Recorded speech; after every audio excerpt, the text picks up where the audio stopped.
Muito boa tarde a todos. Queria, em primeiro lugar, saudar todos aqueles que nos últimos meses têm feito o possível e o impossível para irmos acelerando na execução do PRR. Queria também cumprimentar o Sr. Presidente da Comissão Nacional de Acompanhamento, naturalmente o Presidente da Estrutura de Missão e todos os trabalhadores que vejo aqui presentes,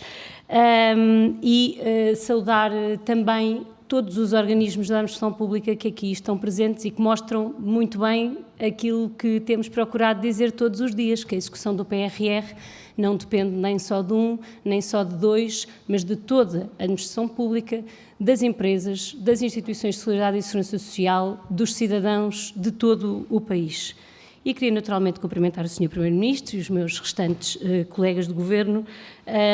saudando todos por terem aceitado o nosso convite. O PRR está em movimento e todos os dias avança um pouco mais. Não há nenhum dia em que algures numa vila, numa cidade portuguesa, não nasça, não comece um investimento PRR. Temos hoje 86% do total das verbas do PRR inicial já em processos lançados e aprovados e 16% do total do volume inicial do PRR já pagos às empresas, às instituições de solidariedade e segurança social, às universidades, às diferentes instituições que executam estas medidas. E temos ainda neste momento os 17% de metas do PRR cumpridos que era suposto termos ao longo do ano de 2022. E isso mesmo é também reconhecido no documento da Comissão Europeia que aprova esta reprogramação, que o PRR está em curso e vai seguindo o seu caminho. Com a reprogramação agora aprovada, nós teremos condições de submeter os próximos pedidos, isto é, de chegar ao fim deste ano de 2023 exatamente no ponto em que era suposto estarmos, com 4 pedidos de desembolso já submetidos e desejavelmente aprovados e pagos, mas em linha com aquilo que tínhamos planeado. E no PRR é exatamente assim que se vê se o PRR está em linha ou não. É quando chegamos a cada um dos anos e cumprimos um conjunto de marcos e de metas. Chegaremos a dezembro deste ano com 103 marcos e metas do PRR cumpridos, o que significa muitas horas de trabalho de todas as autarquias, e há pouco não saudei, peço desculpa à Sra. Presidente da Associação Nacional de Municípios, de todas as autarquias, das universidades, das diferentes instituições. E por isso aquilo que assinalamos com esta reprogramação é também o reconhecimento de que aquilo que estávamos a fazer está em linha com a programação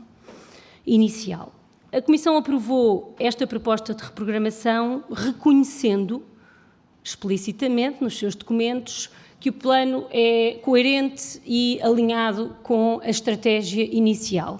E eu queria recordar brevemente que a estratégia inicial foi definida pensando em conjunto os diferentes instrumentos que tínhamos ao nosso dispor, o PRR, o PT 2020 e o PT 2030, e aquilo que fazemos do ponto de vista das nossas opções nesta reprogramação é precisamente prosseguir essa estratégia, não inventar nenhuma roda, não mudar e guinar o caminho, mas seguir o caminho que tínhamos definido, reforçando o que é preciso reforçar.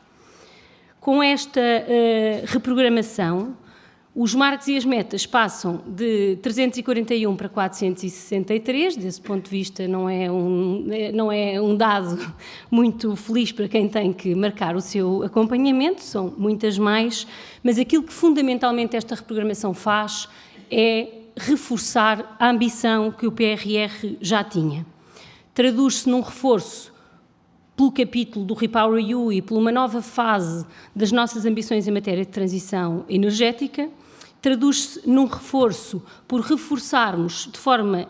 fundamental as áreas que são o centro da nossa estratégia e da estratégia de desenvolvimento para o país. E por isso damos prioridade neste reforço de ambição, às verbas dedicadas à inovação e à competitividade das nossas empresas, em particular no programa das agendas mobilizadoras, à ciência e ao ensino superior, incluindo dimensões de ciência fundamental, porque sabemos que só com mais conhecimento, com mais ciência, podemos continuar este caminho de modernização da nossa economia, e depois duas das dimensões fundamentais que desde a primeira hora o PRR tem: o reforço da nossa coesão social, com apostas significativas na área da saúde, da educação e dos equipamentos sociais, e da coesão territorial, sendo esta reprogramação um espaço onde essa preocupação com a coesão territorial foi muito visível. Talvez a área que mais cresce é precisamente a da transição energética, e poderemos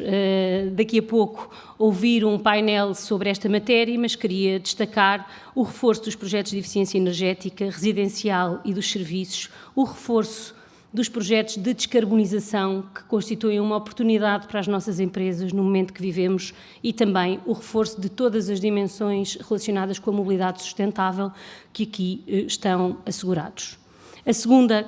dimensão que queria destacar é mesmo do aumento da competitividade da nossa economia, e aqui incluiria o reforço das agendas mobilizadoras, permitindo apoiar todas aquelas que tinham tido uma aprovação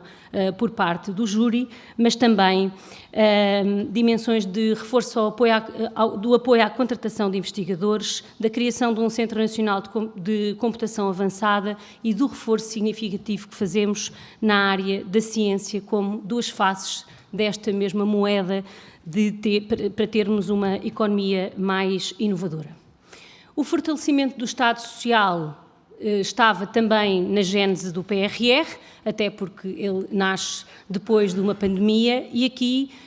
damos também mais ambição a esta área, não apenas nos cuidados com as crianças e com os mais velhos, mas fundamentalmente no reforço do SNS, tanto dos seus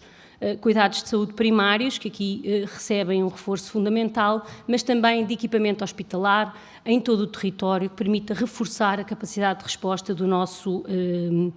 SNS. E, finalmente, a inclusão nesta reprogramação do PRR do Programa das Escolas, dando um passo significativo não apenas para a descentralização na área da educação, mas também para o reforço de um conjunto de escolas que tinha ficado entre programas de modernização de escolas e que estava há muito tempo à espera de uma oportunidade de se modernizar, acrescentando ainda nestas dimensões de valorização territorial, projetos na área dos transportes mais espalhados pelo território, como o BRT de Braga, os territórios inteligentes nos municípios ou as novas lojas do cidadão, novos espaços de cidadão e novos espaços de cidadão móvel. Fazemos com esta reprogramação também um reforço das dimensões de controle e de auditoria do PRR, em linha com as recomendações europeias, tendo esta avaliação permitido que Portugal tivesse a avaliação de rating A em praticamente todas as componentes, incluindo estas de monitorização. Aquilo que esta reprogramação do PRR faz não é acrescentar nem dinheiro, nem metas, nem preocupações, principalmente a mim própria. Aquilo que esta reprogramação do PRR traz é novos instrumentos para construirmos o futuro. Novos instrumentos para podermos reforçar a inovação da nossa economia e interligar de forma ainda mais forte